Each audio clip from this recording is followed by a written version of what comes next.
CS Patel Brihan Mumbai महानगर पालिका शिक्षण विभाग वर्चुअल क्लास में आप सबका हार्दिक स्वागत करता हूं।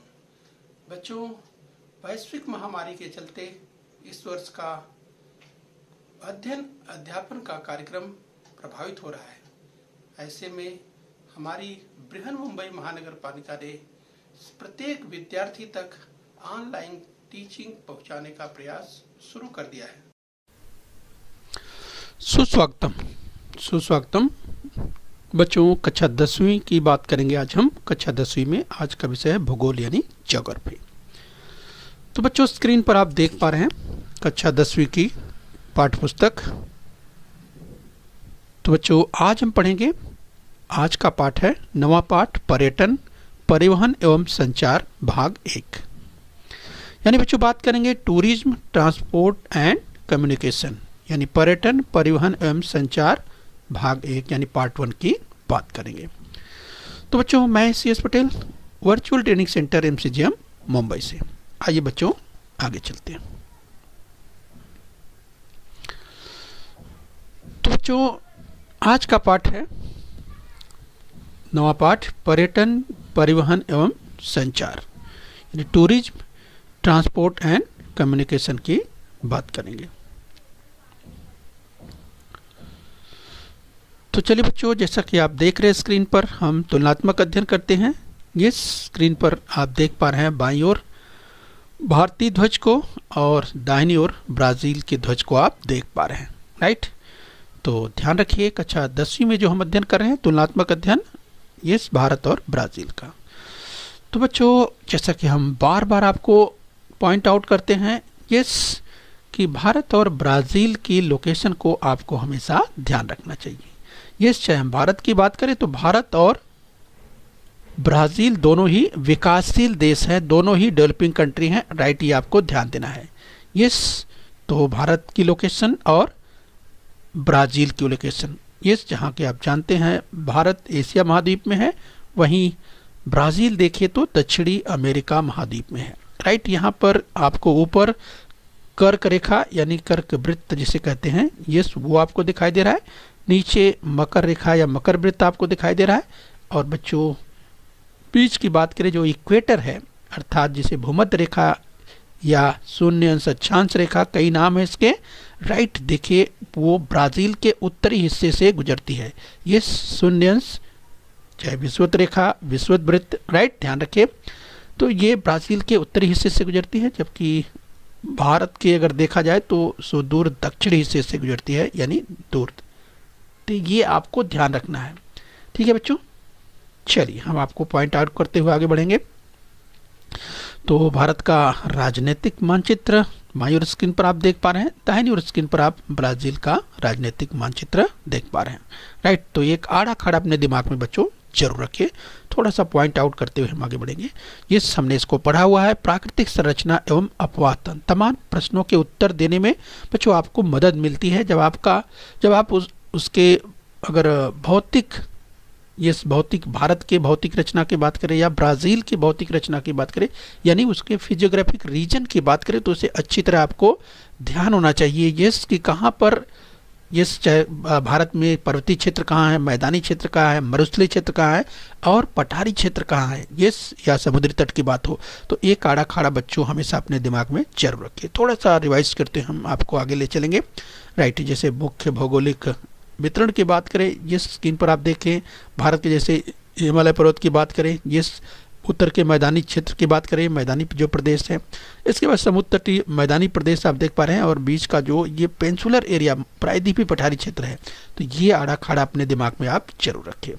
या मरुस्थलीय क्षेत्र की भी हम बात किया हमने। तो आइए बच्चों, इस क्रम में हम आगे बढ़ लेते हैं, राइट। तो चलिए हम नवे पाठ की बात कर रहे हैं, पर्यटन, परिवहन, संचार की बात करेंगे। तो बच्चों आपके सामने स्क्रीन पर दाहिनी ओर ध्यान से देखिए। तो बच्चों यहाँ पर आपको देखना है, एक आकृति दी गई है, तो उसमें जरा ध्यान से देखिए। ये आकृति अंतर्राष्ट्रीय पर्यटक संख्या, राइट, क्या बताती है? अंतर्राष्ट्रीय पर्यटक संख्या से संबंधित है, राइट। और बच्चों अंतर्राष्ट्रीय पर्यटक संख्या से संबंधित है, इसमें ज़रा ध्यान देने की बात है। हम आपको बच्चों बताना चाहेंगे कि ये अगर आप ध्यान रखेंगे, देखिए जो ब्लू कलर से आप देखें तो ये ब्राज़ील आपको दिखाई दे रहा है, राइट। इसमें ये जो ब्लू कलर की लाइन है वो रिप्रेजेंट कर रही है ब्राज़ील को, और भारत जो है वो रेड लाइन जो यहाँ आप देख रहे हैं, इस भारत जो है अंतर्राष्ट्रीय पर्यटकों की संख्या बता रही है इस ब्लू जो रेड लाइन है इसके द्वारा, राइट। तो ये आपको ध्यान रखना है। तो बच्चों प्रश्न का उत्तर देते समय सावधानी बरतना है, जो पूछा जाए प्रश्न को ध्यान से देखना है, ध्यान से पढ़ना है। और बाईं ओर अब जरा ध्यान देखिए, पर्यटक संख्या लाखों में, ये हमने कई बार इसकी चर्चा की है। जब आप इस नंबर्स की ओर ध्यान देते हैं, संख्याओं की ओर ध्यान देते हैं, तो इसमें आपको यूनिट ध्यान रखना है कि आखिर क्या दिया है। इसमें जो संख्याएं दी गई है वो किस में है, लाखों में है, राइट। ध्यान रखिए लिखा है पर्यटक संख्या लाखों में, राइट। तो यहाँ पर 20, 40 ये सब क्या है, लाखों में है। 20 लाख, 40 लाख, 60 लाख, 80 लाख, 100 लाख, राइट। ये आपको ध्यान रखना है। और इधर वर्ष दिया हुआ है 1995, 2000, 2005, राइट।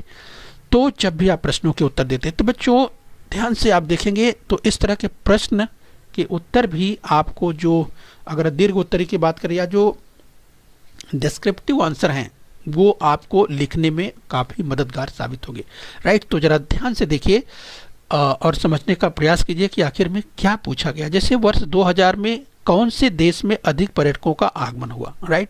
वर्ष 2000 में पूछा गया।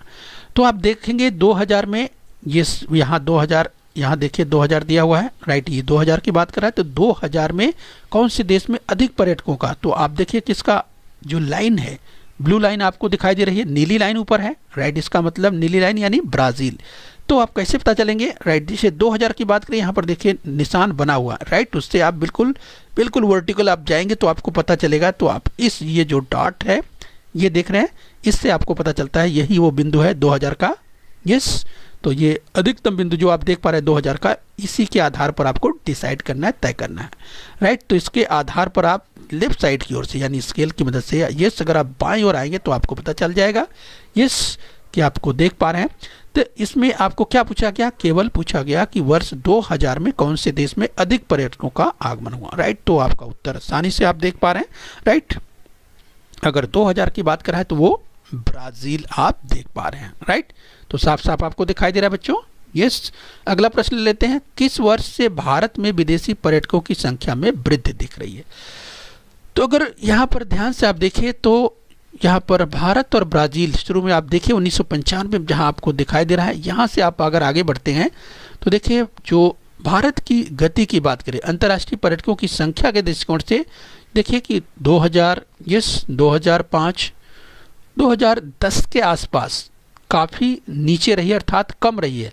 लेकिन बच्चों आप ज़रा ध्यान से देखिए तो आपको दिखाई दे रही है कि 2010 के अगर आंकड़े को आप देखें तो 2010 में किस तरह से ब्राज़ील से भारत जो है वो पार करता हुआ ब्राज़ील को भारत जो है ऊपर की ओर दिखाई दे रहा है, राइट। इसके बाद इसमें तेज़ी से बढ़ोतरी, अंतर्राष्ट्रीय पर्यटकों की संख्या में तेज़ी से वृद्धि दिखाई दे रही है, राइट। तो इस तरह से बच्चों आपको ध्यान रखना है। तो आप क्या लिखेंगे, 2010, किस वर्ष से भारत में विदेशी पर्यटकों की संख्या में वृद्धि दिखाई दे रही है, 2010, ठीक है बच्चों। इस तरह से आपको उत्तर देना है। अगला प्रश्न देख लेते हैं एक और, वर्ष 2015 में दोनों देशों में विदेशी पर्यटकों की संख्या कितनी थी।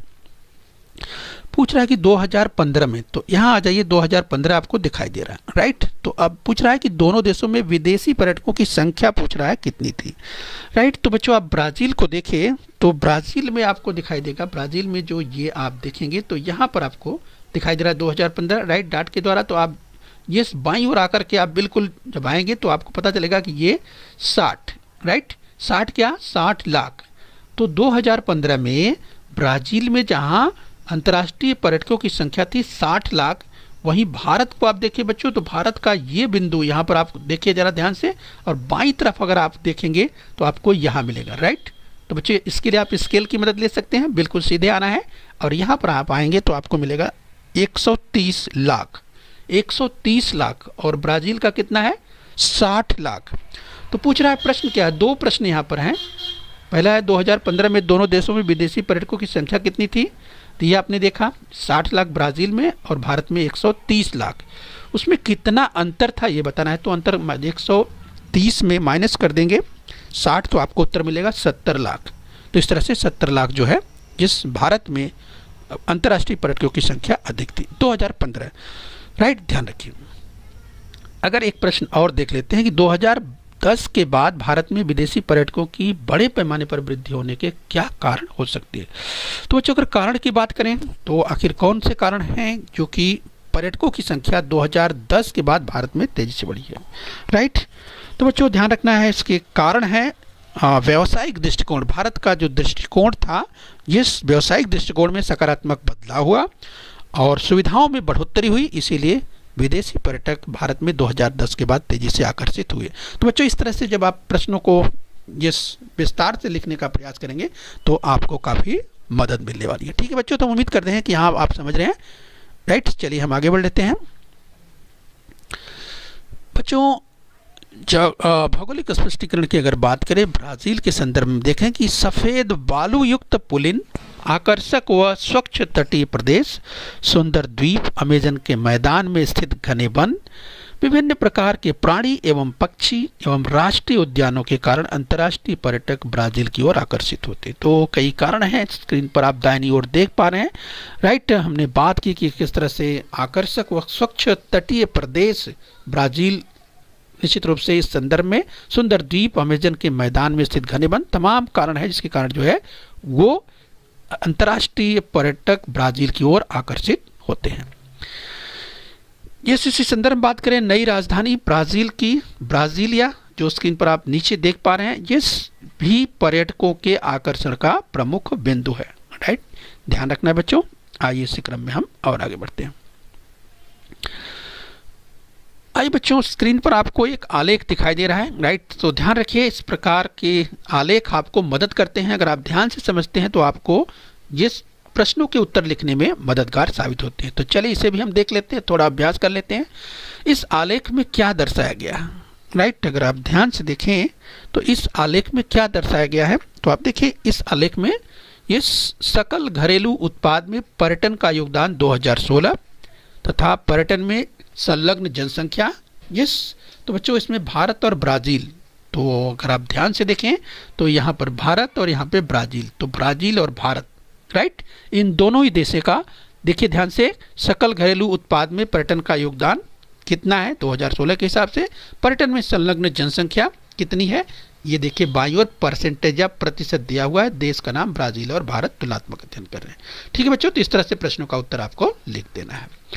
किस देश के कुल राष्ट्रीय आय में पर्यटन व्यवसाय का योगदान अधिक है। तो अब देखिए किस देश में कुल राष्ट्रीय आय में पर्यटन व्यवसाय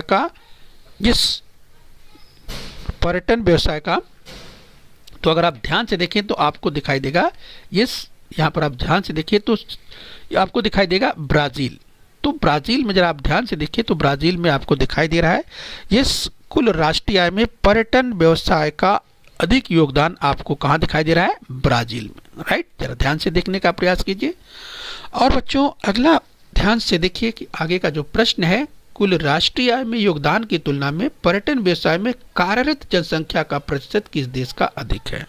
राइट, तो अगर इस दृष्टिकोण से देखा जाए, कुल राष्ट्रीय आय में योगदान की तुलना में पर्यटन व्यवसाय में कार्यरत जनसंख्या, ये ध्यान दीजिए, यहाँ पर पर्यटन में संलग्न जनसंख्या यानी कार्यरत जनसंख्या के दृष्टिकोण से देखते हैं।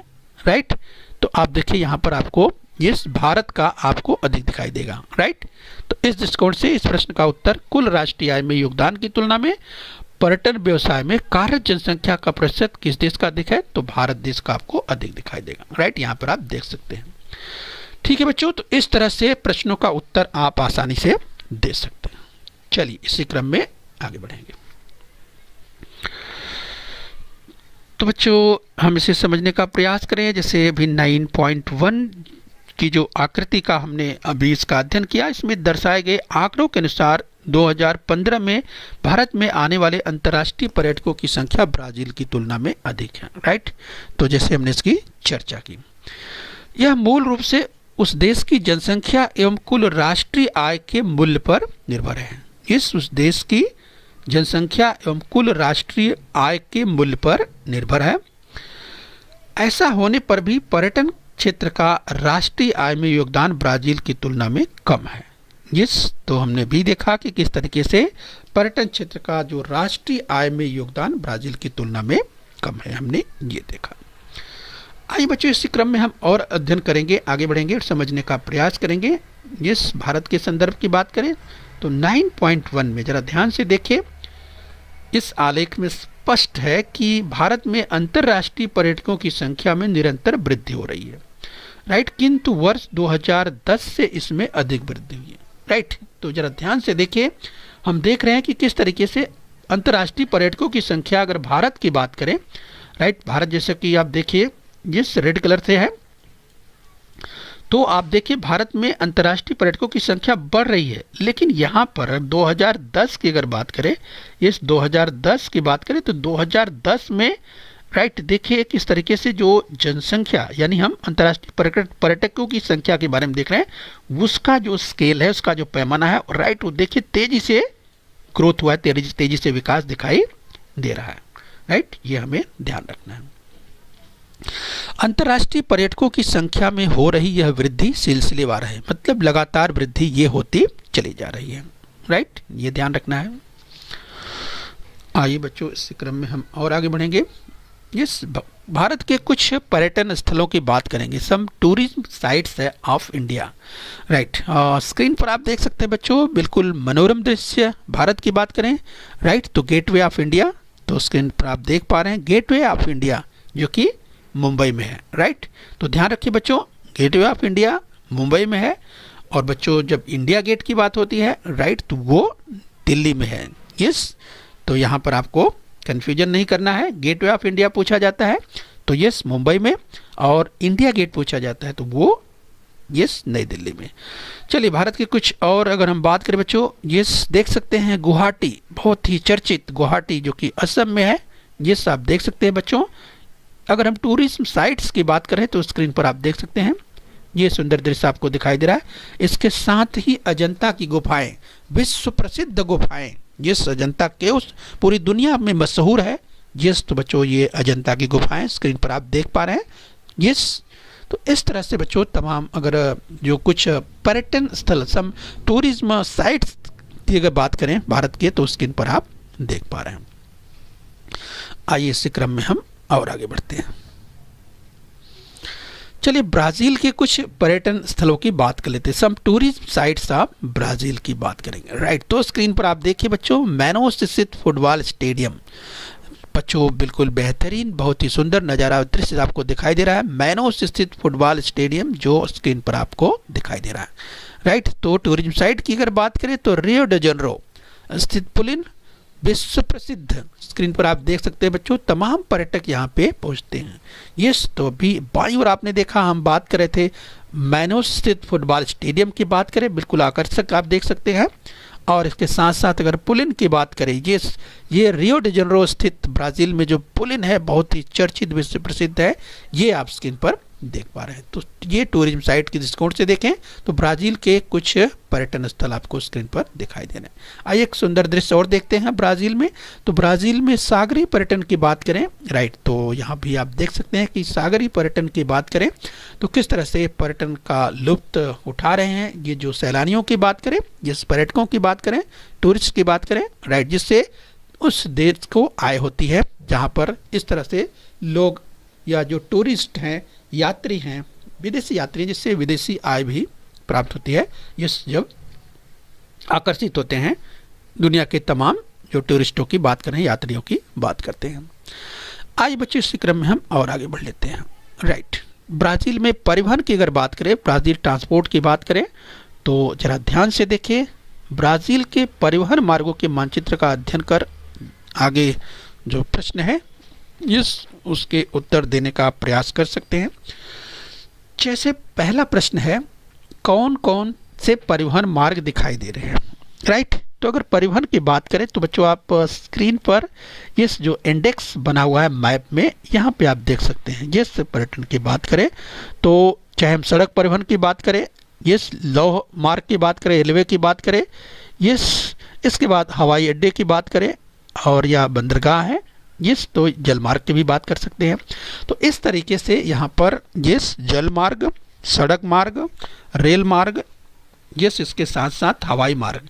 तो इस प्रश्न का उत्तर बच्चों इस तरह से आप देखेंगे। तो राइट, तो ध्यान रखिए, इस ये प्रश्न आपको किस तरह से उत्तर लिखने में, इस प्रश्न का उत्तर किस तरह से आप लिखेंगे ये आपको ध्यान रखना है।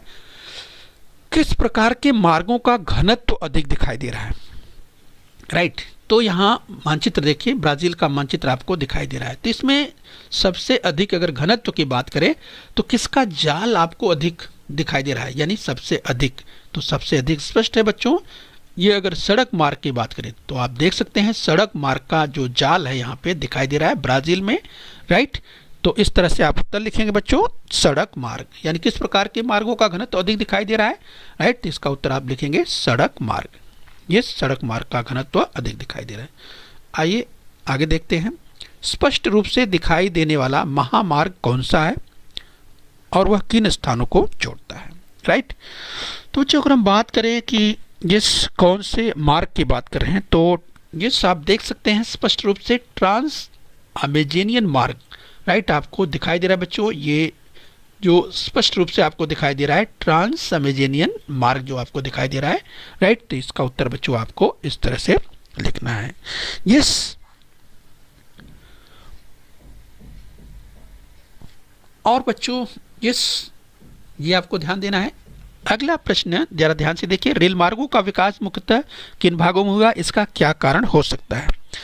तो रेल मार्गों का विकास अगर आप ध्यान से देखिए बच्चों, रेल मार्ग की अगर बात करें, यस, तो रेल मार्ग अगर आप ध्यान से देखिए तो रेल मार्गों का विकास यहाँ पर आपको देखिए मैदानी भाग में, यस, जो रेल मार्ग का जो सिंबल है, जो लौह मार्ग यहाँ लिखा हुआ है, राइट। तो अब देखिए जो मैदानी क्षेत्र है, राइट, जैसे ये मैदानी क्षेत्र की बात करें, यस, यहाँ मैदानी क्षेत्र आप देख सकते हैं। ये जो मैदानी क्षेत्र है, इन मैदानी क्षेत्रों में आपको बच्चों दिखाई दे रहा है, यस, इस मैदानी क्षेत्र में रेलवे की अगर हम बात कर रहे हैं, यस, इसका विकास अधिक आपको दिखाई दे रहा है, ये ध्यान रखिए। तो बच्चों इसका मुख्य कारण की अगर बात करें, इसका क्या कारण हो सकता है, तो यस, चूंकि यहाँ पर जनसंख्या अधिक है और यस तमाम प्रकार की सुविधाओं को उपलब्ध करने के लिए, राइट, जो कि रेल मार्गों को किस तरह से बिछाया गया है और यस यानी सुविधाओं के दृष्टिकोण को देखते हुए। तो चलिए बच्चों इस क्रम में और आगे बढ़ेंगे। ब्राजील के किस भाग में परिवहन मार्ग कम दिखाई दे रहा है, इसके पीछे क्या कारण होंगे। तो बच्चों अगर परिवहन की बात करें तो ब्राजील के किस क्षेत्र में, तो ब्राजील का आप ध्यान से देखिए तो ब्राजील के उत्तरी क्षेत्र में, राइट, इस क्षेत्र में अगर आप देखिए तो आपको उत्तरी क्षेत्र में आपको परिवहन बहुत कम दिखाई दे रहा है। यस बच्चों, इसका मुख्य कारण है, तो आप देख सकते हैं इसका मुख्य कारण है अमेज़न नदी की जो बेसिन है और इसके अलावा जो ऊंची नीची भूमि है, ये कारण है। तो आप परीक्षा में लिखेंगे कि ब्राज़ील के उत्तरी हिस्से में या उत्तरी भाग में इस जो परिवहन मार्ग कम दिखाई दे रहे हैं, इसका प्रमुख कारण है अमेज़न नदी बेसिन तथा इस ऊंची नीची भूमि, ये मुख्य कारण है। तो इस तरह से बच्चों आपको प्रश्नों के उत्तर लिखने हैं। ठीक है बच्चों, तो चलिए इसी क्रम में हम और आगे बढ़ लेते हैं। अब जरा ध्यान से देखिए बच्चों, ये ब्राज़ील में सामान्यतः सड़क परिवहन अधिक दिखाई देता है, ये इसकी हम चर्चा कर चुके हैं। ब्राज़ील में ये आप देख सकते हैं किस तरह से सड़कों का जाल बिछा हुआ है। देश के परिवहन तंत्र में आधे से अधिक हिस्सा सड़क परिवहन का है, राइट, ध्यान रखिए, आधे से अधिक हिस्सा सड़क परिवहन का है। सड़कों का घनत्व पूर्वी भागों में केंद्रित हुआ है, जिसकी हमने चर्चा की थी कि ज़्यादातर सड़कें या सड़कों के घनत्व की बात करें तो जो पूर्वी भाग है, राइट, पूर्वी भाग है, इस पूर्वी भाग में अधिक आपको दिखाई दे रहा है, ये आपको ध्यान रखना है। आइए बच्चों, इसी क्रम में अमेज़न नदी पर व्यावसायिक तौर पर जल परिवहन का विकास हुआ है। इस अमेज़न नदी पर व्यावसायिक तौर पर जल परिवहन का विकास हुआ है।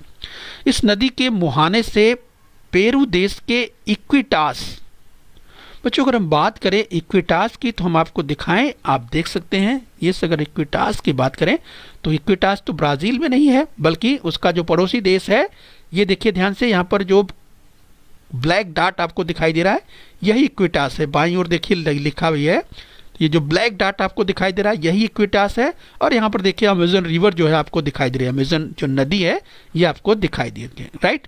तो ये इस नदी के मुहाने से लेकर पेरू देश के इक्विटास, ये जो स्थान है, इस स्थान तक परिवहन होता है। हम किसकी बात कर रहे हैं बच्चों, जल परिवहन की बात करें, वाटर ट्रांसपोर्ट की बात कर रहे हैं, ठीक है, तो ये आपको ध्यान रखना है, परीक्षा में पूछा जा सकता है। तो इक्विटास को आपको ध्यान रखना है कि ब्राजील में नहीं है बल्कि वो पेरू में है, जो पड़ोसी देश है, इसलिए हम मानचित्र में आपको दिखा दे रहे हैं। राइट, तो चलिए ध्यान रखिए इसको।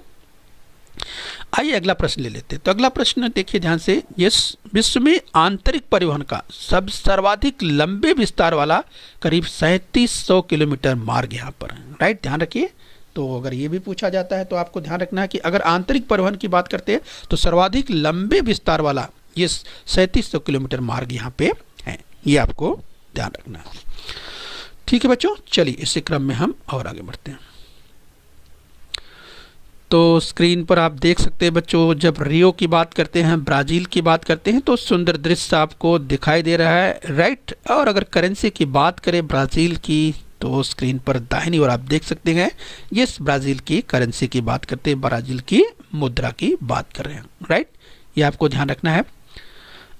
आइए बच्चों इसी क्रम में हम और आगे बढ़ लेते हैं। राइट, तो चलिए बच्चों इस पार्ट को हम 3 पार्ट में 3 भाग में देखने वाले हैं। तो भाग 1 में यानी हम यहीं तक, तो चलिए यहाँ तक हमने अध्ययन कर लिया है, इसके आगे हम दूसरे पार्ट में देखने वाले हैं। तो चलिए यहाँ अभ्यास कर लेते हैं। तो ध्यान से आप देखिए, आपके सामने स्क्रीन पर एक कथन है और आपको पहचानना है कि ये कथन सत्य है या असत्य है। अगर कथन असत्य है तो सत्य करके लिखना है। तो पहला कथन है, ब्राज़ील की राजधानी ब्राज़ीलिया पर्यटकों के आकर्षण का प्रमुख बिंदु है। तो क्या ये कथन सत्य है? बच्चों इसकी चर्चा हमने की थी, मुझे लगता है आपको याद आ गया होगा। तो चलिए अपना उत्तर टैली कर लीजिए। तो यस बच्चों, बिल्कुल सही उत्तर। राइट, ये कथन बिल्कुल सत्य है। ठीक है बच्चों, चलिए आगे ले लेंगे दूसरा। अब जरा ध्यान से आप देखिए दूसरा कथन स्क्रीन पर। निम्नलिखित कथन सत्य है या असत्य पहचानिए। यदि कथन असत्य है तो सत्य करके लिखिए। अगला कथन जरा ध्यान से देखिए, ब्राज़ील में सामान्यतः सड़क परिवहन अधिक दिखाई देता है। याद कीजिए बच्चों, हम ब्राज़ील की बात कर रहे हैं। ब्राज़ील में सामान्यतः सड़क परिवहन अधिक दिखाई देता है। परीक्षा में अगर पूछा गया तो आप क्या लिखेंगे? क्या ये कथन सत्य है या असत्य? याद कीजिए, मुझे लगता है आपको याद आ गया होगा, हमने इसकी चर्चा की थी। ये बहुत ही आसान है बच्चों, ये टैली कीजिए, बिल्कुल सही। ये कथन भी बिल्कुल सत्य है, यानी ब्राज़ील में सामान्यतः सड़क परिवहन अधिक दिखाई देता है, ये कथन सत्य है। आइए बच्चों आगे बढ़ लेते हैं। तो अगला कथन जरा ध्यान से देखिए स्क्रीन पर। अगला कथन स्क्रीन पर ये रहा, ब्राज़ील में सड़कों का घनत्व पश्चिमी भाग में केंद्रित हुआ है। बच्चों जरा ध्यान से सोचिए, ब्राज़ील में सड़कों का घनत्व पश्चिमी भाग में केंद्रित हुआ है। जैसे ही हमने कहा सड़कों का घनत्व, जैसे ही हमने कहा पश्चिमी भाग में, तैसे ही आपके दिमाग में बच्चों ब्राज़ील का मानचित्र, ये अगर ट्रांसपोर्ट की बात करें, परिवहन की बात करें, उसका आपको ध्यान में आ जाना चाहिए। और जिसमें अगर सड़क के घनत्व की बात करें तो आपको तुरंत याद आ गया होगा, क्योंकि हमने इसके विस्तार से इसकी चर्चा की थी। तो आप याद कीजिए कि क्या ये कथन सत्य है कि ब्राज़ील में सड़कों का घनत्व पश्चिमी भाग में केंद्रित हुआ है। ब्राज़ील के पश्चिमी भाग में कथन में ऐसा लिखा गया है। तो क्या ये कथन सत्य है? मुझे लगता है बच्चों आपने खूब अध्ययन किया है और आपको ध्यान आ रहा होगा। तो चलिए आप बताइए कथन सत्य है या असत्य? तो चलिए अपना उत्तर टैली कीजिए। तमाम विद्यार्थी मुझे लगता है उत्तर के लिए बिल्कुल तैयार है। तो चलिए उत्तर टैली कीजिए। तो बच्चों आपका उत्तर क्या है? ये कथन असत्य है। राइट, अब बच्चों हमने यहाँ पर मानचित्र रखा हुआ है सड़क का, ट्रांसपोर्ट का, जो यातायात मार्ग का है। यस, तो यहाँ क्या कह रहा है? ब्राज़ील में सड़कों का घनत्व पश्चिमी भाग में केंद्रित हुआ है। यस बच्चों, यानी पश्चिमी भाग की बात कहा जा रहा है। यानी पश्चिमी भाग का मतलब यस इन भागों की ओर कहा जा रहा है। पश्चिमी भाग यानी ब्राज़ील का ये पश्चिमी भाग की बात हो रही है। तो क्या आपको दिखाई दे रहा है इस तरह? यस नहीं, बिल्कुल ये कथन असत्य है। राइट, तो सत्य करके किस तरह से लिखना है? सत्य करके इस तरह से लिखना है कि सड़कों का घनत्व पूर्वी भाग में केंद्रित हुआ है। ब्राज़ील में सड़कों का घनत्व पश्चिमी नहीं बल्कि पूर्वी भाग में केंद्रित हुआ है। इस तरह से आपको कथन को सत्य करके लिखना है। तो किस तरह से लिखेंगे? इस कथन को पूरा लिखना है, ब्राज़ील में सड़कों का घनत्व पूर्वी भाग में केंद्रित हुआ है। इस तरह से कथन पूरा करके आपको लिख देना है। ठीक है बच्चों, तो चलिए, हम उम्मीद करते हैं बच्चों ये इस पाठ में यहाँ तक आपने पढ़ लिया है और अच्छी तरह से समझ लिया है। यस बच्चों, तो हमने आज जो बात की, हमने ब्राज़ील की बात की और हमने भारत की बात की। यस बच्चों, हमने भारत की बात की और ब्राज़ील की बात की। हमने बात की ट्रांसपोर्टेशन की बात की, परिवहन की बात की, परिवहन के प्रकारों की बात करी और देखा आपने इसके संदर्भ में। तो बच्चों पार्ट 1 में हमने यही तक पढ़ा। हम उम्मीद करते हैं बच्चों यहाँ तक आपने समझ लिया। तो चलिए बच्चों, अपने स्वास्थ्य का ध्यान रखिए और बृहन मुंबई महानगर पालिका के इस चैनल को सब्सक्राइब कर लीजिए। ओके बच्चों। बच्चों, बृहन मुंबई महानगर पालिका के इस चैनल को सब्सक्राइब कर लीजिए और बेल आइकन प्रेस कर लीजिए। तो बच्चों, हम उम्मीद करते हैं यहाँ तक आपने समझ लिया है। आगे फिर मिलेंगे। आज के लिए इतना ही। Thank you very much.